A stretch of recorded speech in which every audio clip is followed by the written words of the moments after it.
prevent the spread of Christianity. And that had an effect on the people of Okinawa. And when you look at these facts, when you look at these historical facts, you see things like 413 years ago. You see things like 534 years ago. And you think, Totome had been around for a while. They've been around for about 500 years here in Okinawa. It seems as though they have a fairly long legacy. But what Teruya Sensei argues is that this is not really the case at all. Because early on, the Totome were not so much for worship as they were there to keep the people and the government happy. People would come around and inspect your home to make sure that you were properly worshiping the Totome. But there were a lot of people that didn't have Totome. They didn't care about Totome. And so what they would do is that they would borrow some from a neighbor in order to pass the inspection. And for a modern Okinawan, that would be unthinkable. You would say, how could somebody just display somebody else's Totome as their own? But you have to realize that at this point in history, people didn't worry about that sort of thing. They just wanted to keep the government happy. Teruya Sensei says that there is evidence that Totome were regarded as being troublesome, like an extra piece of furniture in the house that nobody wants or needs. Teruya Sensei goes on to say that there is evidence that the Totome were very, very cheap at this point in history. Anybody would make a Totome and they would do it very, very cheaply. It's not the case today for anyone that knows anything about how much you pay for those things. But at this point in history, long ago, people were only buying these Totome in order to keep the government safe so that they could pass inspection. They were not worried about using these things in order to worship ancestors. They didn't think that the Totome were going to keep their ancestors safe. And so they weren't willing to pay a lot of money. And then the third thing that Teruya Sensei talks about is that there are a lot of people at this time who had never been to a Buddhist temple, who didn't know any of the Buddhist prayers, and all of these people had the names of their ancestors put onto the Totome so that the villages could tell the government, everyone that lives in this village is a good Buddhist.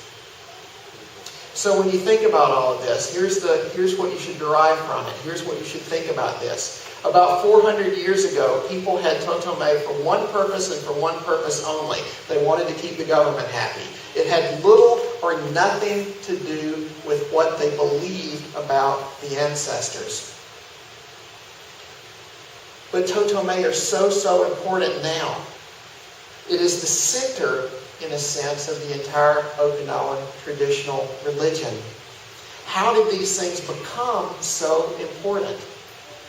Kanhan Teruya says that they started to become very important about 200 years ago.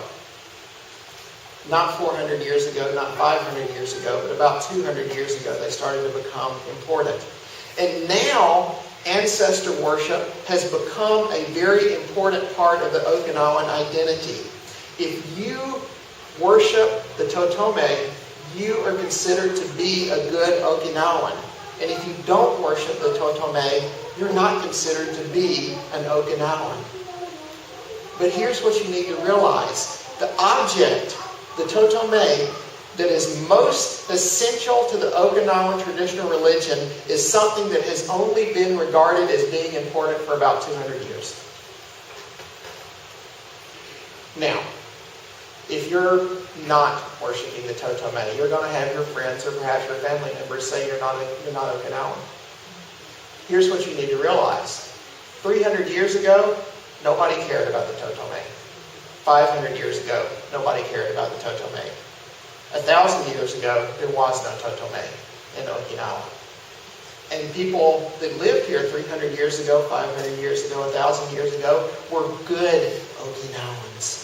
They were real Okinawans. And just because some tradition has been around for a couple hundred years doesn't mean that you should define your culture according to that one tradition. Also realize this. If you are a Christian, you are still Okinawan. And when you're a Christian, you can be a better example of everything that is good and that is noble inside of Okinawan culture. You can be a better Okinawan concerning the things that really matter. Don't allow the Okinawan traditional religion to draw you away from God. Now let's talk about the legacy of the Totome in Okinawa. It wasn't important 300 years ago, but the Totome are certainly important now. And so it's good to think about the process by which the Totome gained importance inside of Okinawa. Originally, it was important for the peace of the village for there to be Totome inside the house. There were prohibitions against Christianity here in Okinawa that were very, very important. Kayoko-san and Mandy and I went to the museum last week, and we looked at Bettelheim's Bible, Bettelheim the missionary, and then right over there beside that Bible, there was a little piece of wood, and there's some writing on the wood. Kayoko looked at it for a while. It was kind of hard to read. But the piece of wood was an announcement that Christianity was prohibited here in Okinawa. Underneath Lord Satsuma 372 years ago, officials were required to take a blood oath saying that they were not Christians, and each village had to have a Christian inspection letter. And so these little pieces of wood were put out there that said you can't be a Christian. And all of the villages had to keep up with who was professing Christianity and who was not. And before the month of December, you had to have proof of non-Christianity at the census registration office to make sure that you wouldn't get into trouble. And so that is how the worship of Totome began here in Okinawa. But eventually, people started using these Totome in order to fill up the hole that exists in their heart. Last week we talked about a man named Blaise Pascal, and he said there is a God-shaped vacuum in the heart of every man which cannot be filled by any created thing, but only by God, the Creator, made known through Jesus. And so what he's saying is that everybody has a hole in their heart. And the only thing they'll fit in that hole, and the only thing that will give them fulfillment and happiness is Jesus. But instead of trying to put the thing in that fits, people try to put in all sorts of other things. And what happened is, people took the Totome and they put it into their heart and they said, this fits well enough. And they began to worship it. And soon it became the center of their religion. And so there's the twofold destruction of idols can be seen here in this nation. It began when people started to use the Totome in order to prevent the one true God from being worshipped. The Totome were essential for keeping out Christianity. But eventually, the Totome became a substitute for God, the one true God, and every generation after that has been affected. Because of the decisions of our ancestors, we've been led down the wrong path.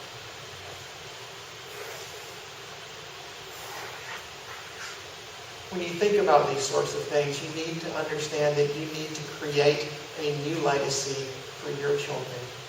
And that applies whether you're Okinawan or American or Filipino or wherever you may be from.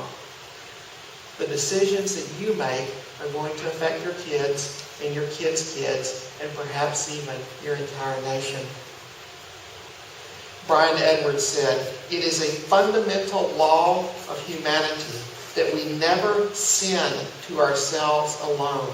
Every generation sets the agenda for tomorrow's world."